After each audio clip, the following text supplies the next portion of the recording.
لله من أسمائه 99 من بعدها يتلون جزاء محصيها دخول الجنة كما رواه في صحيح السنة.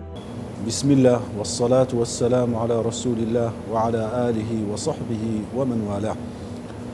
یەکێکی تر لە ناوە جوانەکانی پەروەردیگار ناوی پیرۆزی ئەسسەلامە. ئەسسەلام واتە ئاشتی خواز، ئاشتی بەخش، واتە ئەو زاتەی کە بەدەرە دوورە سەلامەتە لە هەموو عەیب و نەقس و کەم و کوڕیەک، ئەو زاتەی کە لە زاتی خۆی سوبحانەه وتەعالە هیچ کەم و کوڕیەک، هیچ عەیب و نەقسێکی تێدا نییە و سەلامەتە، ئەو زاتەی کە لە صیفاتەکانی عیب و کەم و کوڕی تێدا نییە. تو کەسێکی دەبینی کەوا لە ڕووی جەستەوە زاتی ڕەنگە سەلامەت بی، بەڵام صیفاتی ناڕێکی هەبی، ڕەزیل بی، کەسێکی تووڕە بی، بەڵام خوای گەورە سوبحانەه وتەعالە صیفاتەکانیشی سەلامەتە، بێ عیبە، بێ کەم و کوڕیە، و لە ئەفعالەکانی خوای گەورە سوبحانەه وتەعالە سەلامەتە، بێ عیب و کەم و کوڕیە، هیچ فعلێکی شەڕ لەویەوە دەرناچیتن، والشەڕ لەیسە ئیلەیک، وەکو پێغەمبەر عەلەیهی سەڵات وەسەلام دەفەرمێت. کەواتە خوای گەورە ئەسسەلامە بەو معنایی کەوا سەلامەتە لە هەموو عەیب و کەم و کوڕی و نەقسەک، سەلامەتە لە زوڵم، لە ستەم، زوڵم و ستەم لە هیچ کەس ناکە، خراپەی هیچ کەسی ناوێ. دینەکەشی دینی ئەلئیسلامە،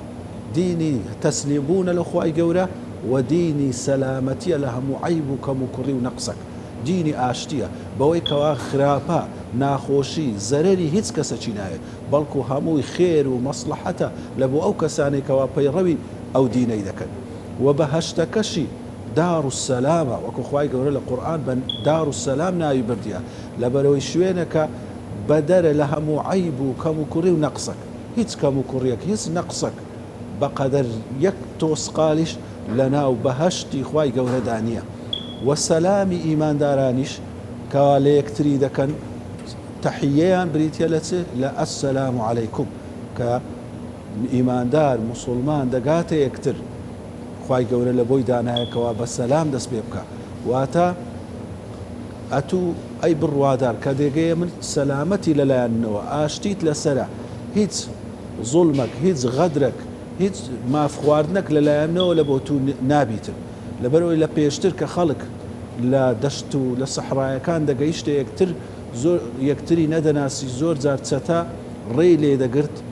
دەستی بەسەر ماڵی، بەسەر سامانی یان کەسەکەی دەستگیر دەکرد و دەیکردە بەندە و کۆیلەی خۆی. بەڵام کە پێغەمبەر هات عەلەیهی سەڵات وەسەلام ئەو سەلامەی دانا،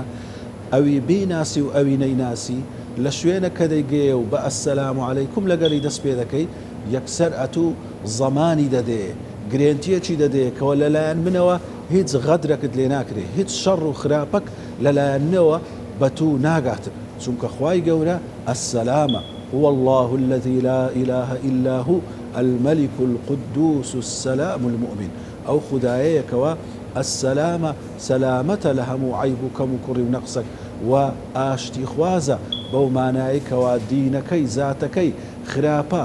زوڵم، ستەم، ناخۆشی، زەرەری هیچ کەسەکی ناوێتن، بەڵکو هەرچی خوای گەورە لە ئێمەی داوا کردیە، ئەگەر بەلایانی ئێمەوەش شتێکی قورس بی، زەحمەت بی، بەڵام لە بۆ مەسلحەتی ئێمەیە، لە بۆ قازانجی ئێمەیە، قەت وا نەزانی هیچ ئەمرێک لە ئەمرەکانی خوای گەورە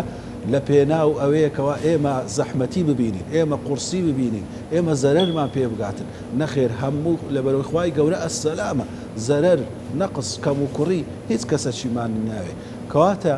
ئێمەش دەبی بزانین کە ئەو خوای گەورە ئەسسەلامە، ئێمەش دەبی ئەو صیفاتە لە ژیانمان ڕنگ بداتەوە، دەبی بەرووبوومی ئەو صیفاتە لە هەڵسوکەوتمان ڕنگ بداتەوە، بەوەی کەوا خەڵکیش لە دەستی ئێمە سەلامەت بن، خەڵکیش لە زبانی ئێمە سەلامەت بن، وەکو پێغەمبەر عەلەیهی سەڵات وەسەلام فەرمووی المسلم من سلم المسلمون من لسانه ويده. مسلمانیش ئەو کەسەیەکەوە مسلمانان لە زوبانی و لە دەستی ئەمین بن، هیچ زەرەر و زیانەک لەلایەن مسلمانەوە نابی بگاتە مسلمان، چ بە قسەبی، چ بە کرداربی. وصلى الله على نبينا محمد وعلى آله وصحبه وسلم. لله من أسمائه 99 من بعدها يتلون جزاء محصيها دخول الجنة كما رواه في صحيح السنة.